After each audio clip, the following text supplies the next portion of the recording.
Hello friends, നമുക്കിന്ന് paneer chilli ഉണ്ടാക്കിയാലോ? അപ്പോൾ അതിനാവശ്യമായ പനീർ, പിന്നെ സവാള, ക്യാപ്സിക്കം ഇത് രണ്ടും ഞാൻ കട്ട് ചെയ്ത് വെച്ചിട്ടുണ്ട്. പിന്നെ നമുക്ക് വേണ്ടത് ഇഞ്ചിയും വെളുത്തുള്ളി പച്ചമുളക് പേസ്റ്റാണ്. അപ്പോൾ അത് ഞാൻ ഇവിടെ പേസ്റ്റ് ചെയ്ത് വെച്ചിട്ടുണ്ട്. അപ്പം നമുക്ക് പാൻ അടുപ്പിൽ വയ്ക്കാം. പാൻ അടുപ്പിൽ വെച്ച് ആവശ്യത്തിന് ഓയിൽ വീത്തി കൊടുക്കാം. ഓയിൽ വീത്തിയ ശേഷം നമുക്ക് ഈ പനീർ ഒരു റെഡ് കളറിൽ ഫ്രൈ ചെയ്തെടുക്കാം. ചെറിയ ഒരു ബ്രൗണിഷ് ഗോൾഡൻ കളർ അത്രയും മതിയാവും. അത് കഴിഞ്ഞ ശേഷം നമുക്ക് ഈ സവാള അതിലോട്ട് ഇട്ട് കൊടുക്കാം. സവാള, ക്യാപ്സിക്കം ഇത് രണ്ടും നമുക്ക് അതിലോട്ട് ഇട്ട് കൊടുക്കാം. അത് ഇട്ട ശേഷം നമുക്ക് ആവശ്യത്തിനുള്ള ഉപ്പും കൂടെ ഒന്ന് ഇട്ട് കൊടുക്കാം.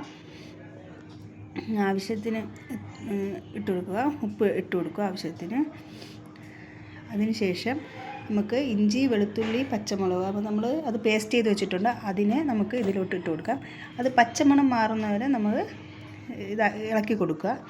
അതിന് ശേഷം നമുക്ക് കുറച്ച് സോയാ സോസ് നമുക്ക് വീത്തി കൊടുക്കാം. അത് കൂടുതൽ വീത്തരുത്, കൂടുതൽ വീത്തിയാൽ അത് ടേസ്റ്റ് മാറും. അപ്പോൾ ആവശ്യത്തിനുള്ള സോയാ സോസ് നമുക്ക് വീത്തിയ ശേഷം ടൊമാറ്റോ കെച്ചപ്പ് അതും കൂടെ ആവശ്യത്തിന് വീത്തുക. അത് നിങ്ങൾ എത്രയാണോ പനീർ എടുക്കുന്നത് അപ്പോൾ അതിനനുസരിച്ചുള്ളത് നിങ്ങൾ ചേർത്തോണം. എനിക്ക് അതിൻ്റെ അളവ് പറയാൻ അറിയത്തില്ല, അതുകൊണ്ട് നിങ്ങൾ അതനുസരിച്ച്. പക്ഷേ സോയ ചേർക്കുമ്പോൾ കുറച്ച് ചേർക്കാവൂ. അതിനുശേഷം നമുക്ക് കുറച്ച് മുളക് പൊടി ഇട്ട് കൊടുക്കാം. നമ്മൾ പച്ചമുളക് ഓൾറെഡി അതിൽ അരച്ചിട്ടുണ്ട്, അതുകൊണ്ട് മുളക് പൊടി നമുക്ക് എരിക്ക് അനുസരിച്ച് ആവശ്യത്തിന് ഇട്ട് കൊടുക്കുക. അതിനുശേഷം ഈ പച്ചമണം പോകുന്നവരെ നല്ലപോലെ ഇളക്കി കൊടുക്കുക. ഇപ്പോൾ നമ്മുടെ പനീർ ഇവിടെ റെഡി ആയിട്ടുണ്ട് ഗൈസ്. അപ്പം പനീർ ചില്ലി എല്ലാവരും ട്രൈ ചെയ്യണം. നല്ല വെരി ടേസ്റ്റിയാണ്.